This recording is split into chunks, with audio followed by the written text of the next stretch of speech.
আজকের এই ভিডিওটাতে আমি তোমাদেরকে দেখাবো কিভাবে তোমরা বিকাশ বা নগদ ইউজ করে তোমরা ডলার কিনতে পারবা। এবং সর্বপ্রথম তোমাদেরকে যা করতে হবে তা হলো এখানে মোর অপশনে ক্লিক করবা। এখানে মোর অপশনটা আছে, এই যে এখানে মোর অপশনে ক্লিক করবা। মোরে ক্লিক করে এখানে সার্চ বক্সের মধ্যে তোমরা সার্চ করবা P2P।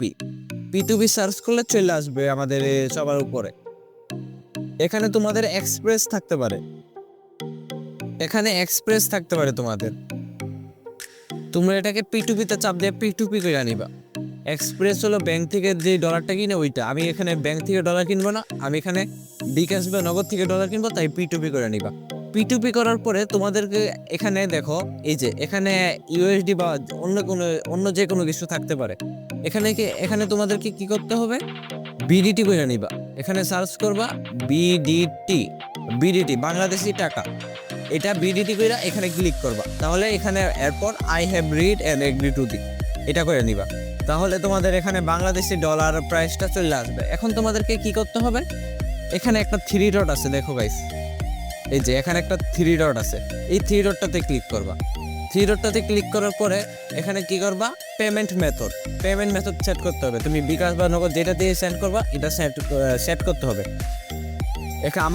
আমারও আগে থেকে নগদ অ্যাড আছে, আমি এখন বিকাশটা অ্যাড করব। গাইস, তোমাদেরকে সর্বপ্রথম মনে রাখতে হবে তুমি যেটা দিয়ে পেমেন্ট করবা ওইটা তোমার পার্সোনাল অ্যাকাউন্ট হতে হবে। কোনো ধরনের এজেন্ট বা অন্য কোনো অ্যাকাউন্ট দিয়ে চলবে না কিন্তু। এই যে এখানে অপশন দেখাচ্ছে আমি কোনটা অ্যাড করতে চাই, আমি এখানে বিকাশ অ্যাড করবো, তাই বিকাশ দিয়ে দিলাম। এখানে আমি আমার নাম্বারটা দিয়ে দিলাম, আমার যে বিকাশ নাম্বারটা রিমার্কস। এখানে আমি কিছু লিখে দিলে চাইলে লিখে দিতে পারবো, আমি লিখে দিই বিকাশ পার্সোনাল।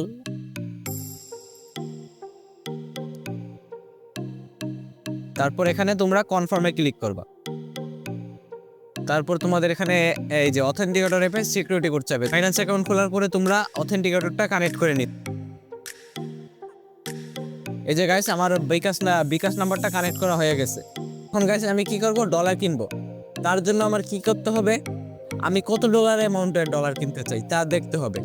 মনে করো আমি এখন 4,500 টাকার ভিতরে একটা ডলার কিনবো। তার জন্য আমি কি করব, এই যে গাইস দেখো, এখানে যদি সামনে থেকে দেখো এগুলো হলো বড় ইউজার, মানে এগুলো হলো লিমিট দেওয়া থাকে। এই যে গাইস দেখতে পাবা, এই যে গাইস দেখো লিমিট BDT 24,000 থেকে 24,550, মানে এখানে $200 উপরে $200 কমে উনি সেল দিবে না। এই যে গাইস দেখো, এখানে 5,000, এখানে 10,000, এখানে 20,000। এখন তোমরা ডলার কেনার জন্য তোমাদের যত টাকা থাকে তার জন্য এই যে এখানে ফিল্টার, এটা হলো ফিল্টার অপশন, এখানে ক্লিক করবা। এখানে ক্লিক করার পর অ্যামাউন্ট লাগবে BDT-তে, তোমরা কত টাকার আশেপাশে ডলারটা কিনতে চাও। এখন আমি তো 4,500 টাকার ভিতরে ডলার কিনবো, তার জন্য আমি এখানে 4,000 লিখে দিলাম। যত টাকার ডলার কিনবো তার থেকে কিছু কম লিখবা। এই যে গাইস 4,500 টাকা লিখে দেওয়ার পর এখানে গাইস দেখো সবগুলা লিমিট আসতে পড়ছে। এরা 4,000 টাকা করে ডলার সেল দিবে। উনি 4,000 টাকার কমে ডলার, মানে 4,000 টাকার নিচে কোনো অ্যামাউন্টে ডলার সেল দিবে না। আর উনি 3,000, উনি 4,000, এইভাবে লিমিট। এখন গাইস তোমাদেরকে দেখতে হবে তুমি কার থেকে ডলারটা কিনবা। তোমাদেরকে সর্বপ্রথম যেটা দেখতে হবে, ভেরিফাইড টিক চিহ্নটা আছে কিনা। এই যে গাইস দেখো, এই যে এটা হলো ভেরিফাইড টিক চিহ্ন, মানে এদের থেকে ডলার কিনলে তোমরা কখনো প্রতারিত হবা না। অনেক ধরনের এখানে সেলার আছে যারা কিনা অনেক সময় ডলার মেরে দেয় বা অনেক ধরনের ঝামেলা তৈরি করে, তাদের জন্য একটা সমস্যা হতে পারে। তার জন্য তোমরা এই ভেরিফাইড টিক চিহ্নওয়ালাদেরকে থেকে ডলার কেনা ট্রাই করবা, কারণ হলো তারা কখনো স্ক্যাম করবে না, তাদের সাথে বাইন্যান্সের পার্টনার প্রোগ্রাম আছে তার জন্য। এখন গাইস তুমি এখান থেকে যাদের তোমার পছন্দ হতে পারে, মানে ডলারের প্রাইসটা কম, এই যে দেখো উপরের দিকে 128 টাকা বাট নিচের দিকে 128.46 বা 128.55। এখন আমি উপরের দিকে কিনবো। আর সর্বপ্রথম তোমাদেরকে দেখতে হবে উনি ক্যাশ আউট, ওই যে তুমি যার থেকে ডলার কিনবা এখানে বাইয়ে চাপ দিবা। বাইয়ে চাপ দেওয়ার পরে এই যে এখানে উনি যার থেকে ডলার কিনবে ওনার টার্মস দিয়ে রাখবে, কি ওনার থেকে ডলার কিনতে গেলে কি নিয়মগুলো ফলো করতে হবে। এই যে উনি বিকাশ পার্সোনাল সেন্ড মানি করতে পারবেন, বে আপনার। এই জায়গায় এখানে দেখো বিকাশ পার্সোনালে সেন্ড করতে পারবেন, বে আপনার। তার জন্য আমি ওনার থেকে নিব না, আমি চাইবো এরকম একজন থেকে ক্যাশ আউট করতে। এদের থেকে ডলার নিলে তোমার প্রতি 1020 টাকা করে ক্যাশ আউটও দিতে হবে, আবার সেন্ড মানি চার্জ আলাদা করে 10 টাকা, যার জন্য তোমার 10 টাকা বেশি পড়বে। তার জন্য আমি তোমাদেরকে সাজেস্ট করবো এরকম একজন থেকে নাও যাদের এজেন্ট অ্যাকাউন্ট। এই যে গাইজ দেখো, নো এক্সট্রা ফি বিকাশ, নো এক্সট্রা ফি, তার মানে ওনার হলো এই জায়গায় দেখো বিকাশ নো এক্সট্রা ফি, দেখতেছো তোমরা, নো এক্সট্রা ফি, তার মানে ওনার হলো এজেন্ট অ্যাকাউন্ট। ওনার থেকে আমি ডলার কিনলে কোনো সেন্ড মানির ফি দিতে হবে না আলাদা, তার জন্য আমি কিনে নেব। এবার আমি কিনতে, এখানে দেখো বাই ফিয়াট বাই ক্রিপ্টো, তোমরা এখানে দুইটা অপশন থেকে তুমি কোনটা নিবা। বাই ফিয়াট মানে হলো কত টাকা, তুমি টাকা অনুযায়ী ডলার নিবা। মনে করো তোমার সমান 4000 টাকা আছে, বিকাশে তোমার 4000 টাকা আছে, বাট তুমি 4000 টাকা ডলার কিনবে না, কিনবা হলো 3900 টাকার। কারণ কি? কারণ হলো তুমি যখন ডলারটা কিনবা, তোমার যাকে তুমি টাকাটা পাঠাবা তাকে ক্যাশ আউটের যে ফি সহ দিতে হবে, তার জন্য তুমি এইভাবে কিনবা। এখন তুমি বাই ফিয়াটের মাধ্যমে তোমরা চাইলে টাকার পরিমাণ লিখলে এখানে ডলার দেখাবে যে 3900 টাকা দিয়ে 30.43 ডলার দিবে। আর বাই ক্রিপ্টোতে তুমি কত ডলার কিনতে চাও, যদি $20 লেখো এখানে অ্যামাউন্ট দেখাবে কত টাকা। উনি লিমিট দিয়ে রাখছে 23 ডলার নিচে সেল দিবে না, তার জন্য 20 হইতেছে না, 25 লিখে আমি। এই যে গাইজ 3205 টাকা 25 ডলার। এখন আমি তোমরা যেটাই চাও তোমরা ওইটাই ইউজ করতে পারবো, বাই ফিয়াট বা বাই ক্রিপ্টো। বাট এখন আমি কি করব, বাই ক্রিপ্টোতে ইউজ করবো। আমি এখন আমার দরকার হলো 34.5 ডলার, আমি তাই 34.5 ডলার কিনবো।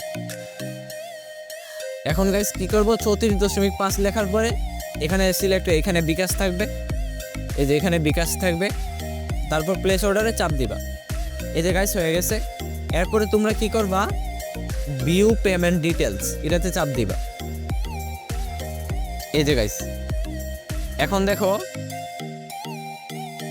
এখানে দেখো বিকাশ ওয়ালেট নাম্বার দিয়ে রাখছে, এই নাম্বারটা তোমরা কপি করবা। এখন আমি চলে গেলাম বিকাশে গিয়ে ওনার নাম্বারে ক্যাশ আউট করতে হবে। এখানে গাইস এখানে চ্যাট অপশন আছে, তুমি ওনার সাথে চাইলে কথাও বলতে পারবা। এই যে ওনার নাম্বারটা হলো ক্যাশ আউটের নাম্বার, মানে উনি এজেন্ট নাম্বারে ক্যাশ আউট করতে হবে। আমি নাম্বারটা কপি করে নিলাম, আমি এখানে নাম্বারটা পেস্ট করে দিব। নাম্বারটা পেস্ট করার পর আমি আরেকবার মিলাই নেই, যে লাস্টে হলো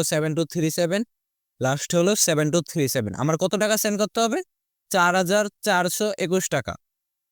গাইস এখানে 1 টাকা বেশি বা 1 টাকা কম সেন্ড করবা না, যত লেখা থাকবে ততই সেন্ড করবা। 4421 টাকা সেন্ড করতে বলতেছে, আমি 4421 টাকা সেন্ড করব। এই যে ক্যাশ আউটের চার্জ, আমি গাইস এই যে আমি যেটা বললাম ক্যাশ আউটের চার্জ লাগে, চার্জটার জন্য কম নিলাম, ক্যাশ আউট করে নিলাম। ক্যাশ আউট করার পরে তোমরা কি করতে হবে, এই যে গাইস দেখো ট্রান্সফারেড নোটিফাই সেলার, এটাতে ক্লিক করবা। তারপর কি করতে হবে, এখানে চ্যাট বক্সে আসবা। চ্যাট বক্সে আইসা তুমি যেই নাম্বারটা থেকে ক্যাশ আউট করছো ওই নাম্বারটা লিখে দিবা। এই যে আমার ক্ষেত্রে আমি নাম্বারটা লিখে দিলাম, এই যে দেখতে পাচ্ছ, আমি নাম্বারটা লিখে ওনারে সেন্ড করে দিব। এই নাম্বার থেকে সেন্ড করে হয়েছে টাকাটা, উনি এটা চেক কইরা তারপর আমার ডলারটা দিয়ে দিবে।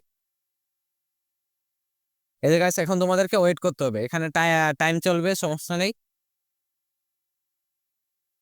এই যে গাইস আমার নেটওয়ার্কের ডিস্টার্বের কারণে আমার এই মেসেজগুলা সেন্ড হইতেছিল না। এই মেসেজগুলো সেন্ড না হওয়ার কারণে আর জিনিস আমাকে ডলারটা সেল করতেছে, তিনি কোনো কনফার্মেশন পাইতেছিল না। কনফার্মেশন না পাওয়ার জন্য ডলারটা এতক্ষণ রিলিজ দিতেছিল না।